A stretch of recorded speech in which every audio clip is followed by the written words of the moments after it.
오늘 하나님께서 우리에게 주시는 말씀 시편 4편 1절에서 마지막 절까지입니다. 시편 4편 1절에서 마지막 절까지. 자, 제가 먼저 한 절 먼저 읽겠습니다. 내가 당신께 부르짖을 때 응답해 주소서.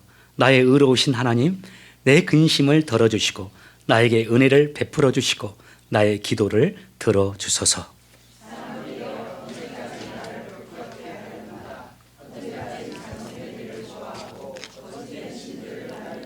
셀라.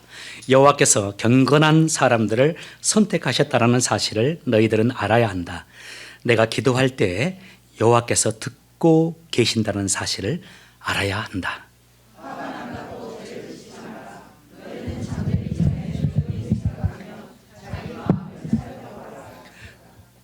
주께 올바른 제사를 드리고 여호와를 믿고 의지하여라.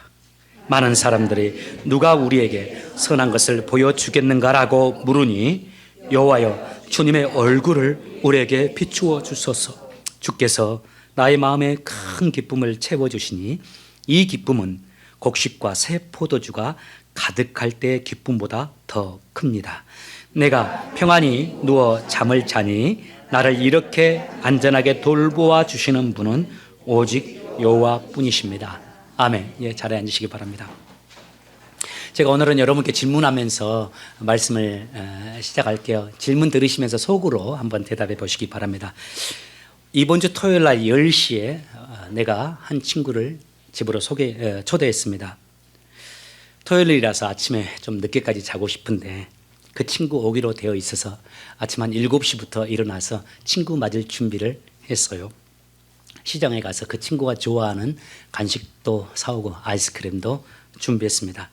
집에 와서 준비하다 보니까 또 깜빡 하나 잊은 게 있었어요. 그 친구가 참 꽃을 좋아하는데 그 친구 위한 꽃 사기 위해서 다시 가까운 마트로 가서 꽃 한 송이 사서 꽃까지 준비해서 식탁에 올려놓았습니다. 그리고 그 친구가 좋아하는 커피 아는데 그 커피까지 그 친구가 올 시간이 가까워졌을 때 따뜻하게 마시기 위해서 그 커피까지 내려서 온 집에 향기가 가득하게 하고 커피를 준비하고 기다리고 있었습니다. 다 준비하고 이제 좀 쉬어야 되겠다 하고 소파에 겨우 앉아서 한숨 돌리고 있었어요. 그런데 그 친구에게서 한 9시쯤 되었을 때 전화가 왔어요. 오후에 일이 좀 있는데 그 일 때문에 오늘 못 갈 것 같다고 이해해 달라고 하면서 전화가 왔습니다. 자, 여러분 이때 여러분의 감정 어떻습니까? 이 질문에 대해서 대부분의 사람들이 마음이 안 좋다, 짜증난다, 언짢다 이렇게 말했어요. 아침에 일찍 7시부터 내가 얘기를 했는데 미리 전화라도 해주지 9시에나 전화한다고 언짢다는 생각이 든다고 했습니다. 자, 두 번째 질문 제가 드릴게요. 역시 이번에도 이번 주일 토요일에 10시에 그 친구가 저희 집에 오도록 내가 초대를 했습니다. 똑같이 간식도 준비하고 그 친구가 좋아하는 아이스크림도 사다 놓고 꽃도 하나 준비해서 식탁 위에 올려놓았어요. 그 친구 커피 참 좋아하기 때문에 특별히 그 친구가 좋아하는 커피까지 알아놓았다가 커피향 가득하게 그 친구가 올 때쯤 되었을 때 준비하면서 커피까지 내려놓았습니다. 다 준비하였어요. 사실 그런데 내가 몸이 좀 어제부터 좋지 않았어요. 아침에 일어났는데 진통제를 먹고 좀 쉬었으면 하는 바람이었는데 그래도 친구가 오기로 했으니까 아침 7시부터 준비를 했단 말입니다. 9시쯤 되었을 때 그 친구로부터 전화가 왔어요. 큰일은 아닌데 오후에 좀 일이 있어서 오늘 못 갈 것 같다고 이해해달라고 다음에 보자고. 여러분 마음 어떠세요? 첫 번째와 두 번째 경우 어떤 감정이 듭니까? 대부분의 사람들이 정말 잘됐다 다행이다. 두 번째 경우에는 정말 잘됐다 다행이다는 생각이 들었다고 그래요. 그리고 또 심지어는 그 친구가 내게 말 못하는 무슨 삶의 어려움이 있나 한번 물어봐야 되겠다라는 생각이 들었다고 그래요. 이 두 가지 질문과 답을 통해서 우리가 알 수 있는 바가 있습니다.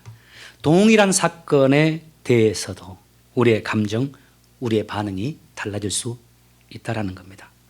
동일한 사건 앞에서 서운함과 짜증이 일어나기도 하지만 다행이다, 감사하다 이런 마음이 들 수 있다는 것.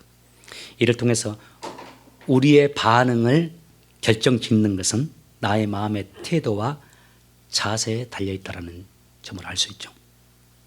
제가 여러분에게 많이 소개했어요. 저는 이 책 한번 여러분들 구할 수 있으면 사서 읽어봤으면 좋겠어요. 죽음의 수용소라는 책, 빅터 프랭클이 지었는데요. 그분이 이런 말을 했어요. 우리는 자극과 반응 사이에서 선택할 자유가 있다. 우리는 자극과 반응 사이에서 선택할 자유가 있다.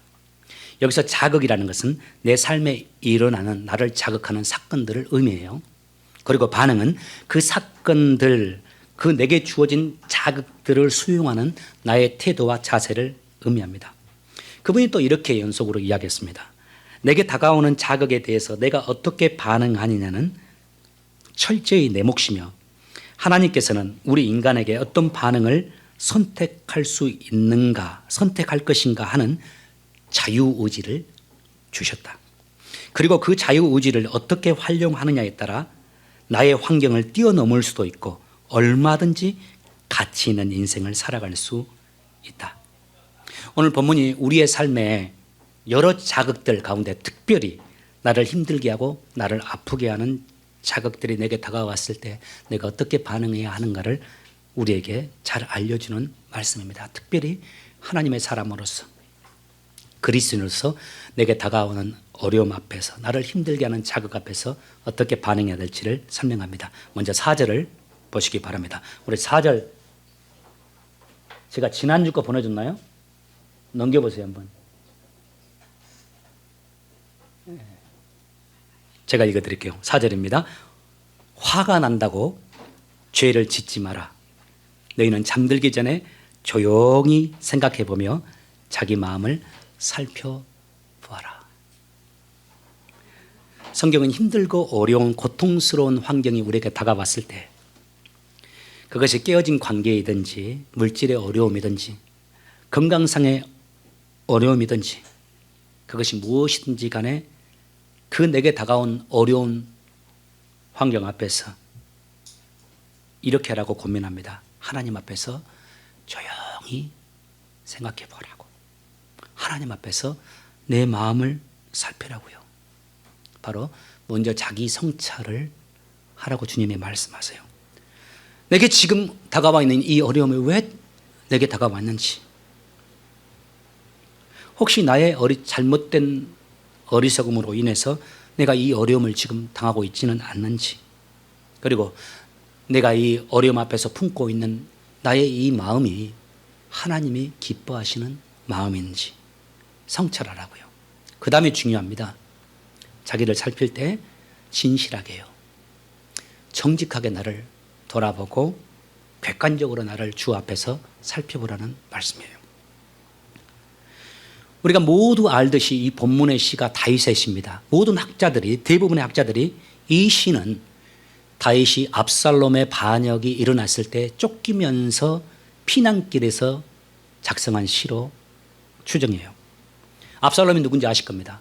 다윗이 매우 아끼고 사랑했던 친아들입니다. 그가 반란을 일으켰어요. 뿐만 아니라 다윗이 총애하고 사랑하고 신뢰했던 신하들이 그 압살롬과 함께 반역을 꾀했습니다. 성경을 보면 다윗이 그 반란이 일어났을 때 피난길에 오르는데 신발도 신지 못하고 피난길에 올랐다고 말해요. 즉 반란이 막 일어났을 때 그 전까지는 전혀 그 반란에 낌새를 못 친 거예요. 그만큼 압살롬과 자기가 사랑하고 옆에 두었던, 다윗이 그렇게 사랑하고 옆에 두었던 신하들이 치밀하게 어쩌면 오랜 시간 동안 그 반역을 준비했다는 것을 의미합니다. 여러분, 다윗이 그때 마음이 어떠했을까요? 여러분의 마음이라면, 여러분이 다윗이라면 여러분의 마음이 어떠하겠습니까? 분노가 치밀어 오를 거예요. 복수심에 치를 떨 겁니다. 다윗만 그랬을까요? 다윗 옆에 함께 궁을 빠져나와 피난길에 올랐던 신하들도 분노 속에 있을 겁니다. 그런데 그 속에서 다윗이 자기 자신에게 혹은 그와 함께 있는 신하들에게 이렇게 말합니다. 화가 난다고 죄를 짓지 말라. 너희는 잠들기 전에 조용히 생각하며 자기 마음을 살펴보아라. 자기를 성찰하는 말이죠. 그런데 진정한 성찰이 되기 위해서 한 가지 유념해야 될 바를 4절에서 또 다윗이 먼저 이렇게 말합니다. 화가 난다고 죄를 짓지 마라. 다윗과 같이 온통하고 억울한 상황이 우리에게 이르면 우리가 보통 어떻게 반응합니까? 자기 성찰 대신 먼저 화를 내고 봅니다. 그리고 원망하고 불평하고 비판적인 말을 하고 행동합니다. 한 걸음 나아가서 참 어리석은 거예요. 어리석게도 희생양을 만들어내죠. 우리 관계가 이렇게 된 건 남편 때문이라고, 당신 때문이라고, 그 사람이 문제라고, 아내가 문제라고, 장로님이 문제라고, 집사님이 문제라고. 어리석게도 사람 앞에서 또 하나님 앞에서 누군가를 희생양으로 삼고 그를 폄하하고 비판하면서 그를 희생양으로 삼습니다. 여러분, 하나님은 그런 우리의 모습을 기뻐하지 않으십니다. 오히려 하나님을 실망시켜드리는 행동이죠.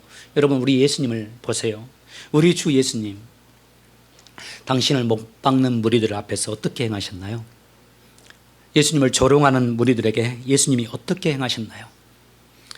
화를 내셨나요? 화가 나셨다고 십자가에서 내려와서 그들 혼내시고 올라갔으면 좋겠다는 성경을 읽으면서 그런 마음을 우리가 느끼잖아요. 저는 아마 그렇게 했을 가능성이 낮습니다. 한번 또 혼내주고 올라가고. 근데 만약 하나님 예수님이 그러셨다면 그분이 십자가를 졌다 할지라도 그 십자가는 아무런 효력이 없는 십자가가 되었을 거예요. 화가 난다고 죄를 짓는 것은 마치 이와 같이 무가치한 행위입니다. 우리가 어려움을 당했다고 해서, 내 삶에 어려운 자극이 왔다고 해서 쉽게 화내서 안 됩니다. 어려움을 당했다고 해서 죄를 짓지 말아야 합니다. 희생양도 만들지 말아야 합니다. 그 대신 주님께서 이렇게 말합니다. 조용히 생각해 보면서 조용히 자기 자신을 살펴보라고요. 두 번째, 우리의 삶에 곤란한 상황이 다가왔을 때, 나를 힘들게 하는 자극이 내게 닥쳐왔을 때 주님께서 우리에게 이렇게 말씀하세요. 5절을 한번 같이 보기 바랍니다. 5절은 준비됐죠? 같이 한번 읽겠습니다. 시작. 주께 올바른 제사를 드리고 여호와를 믿고 의지하여라. 여호와를 믿고 의지하여라 하면서 주께 올바른 제사를 드리라고 그래요. 이 주께 올바른 제사가 spiritual sacrifice입니다. 우리가 양을 잡아서 제사를 드리는 것은 ritual sacrifice, 의식적인 제사라고 한다면, 여기서 바른 제사라고 한다면 영적인 제사를 의미해요. 바로 하나님 앞에 바로 선 예배자로 살아가라는 말씀이죠. 하나님 앞에서 나를 살피고 나의 잘못을 통렬히 회개도 하고 한 걸음 더 나아가 내가 하나님 앞에서 아름다운 삶의 예배자로 서 있으라는 말씀이에요. 우리 그리스도인들이 참 오해하는 거 하나, 여러분, 한 가지 정의를 나누고 싶어요. 하나님은 내 편이라는 이 정의요. 앞뒤 빼고 다 빼고 하나님은 내 편이라고 말하는 겁니다. 심지어 잘못된 길을 가면서도 하나님이 나와 함께 계시고 하나님은 내 편에 계셔서 나를 지지해 주고 계신다라고 믿고 주장하는 겁니다. 그리고 아주 용감하게 그 길을 계속 고수하며 가는 거예요.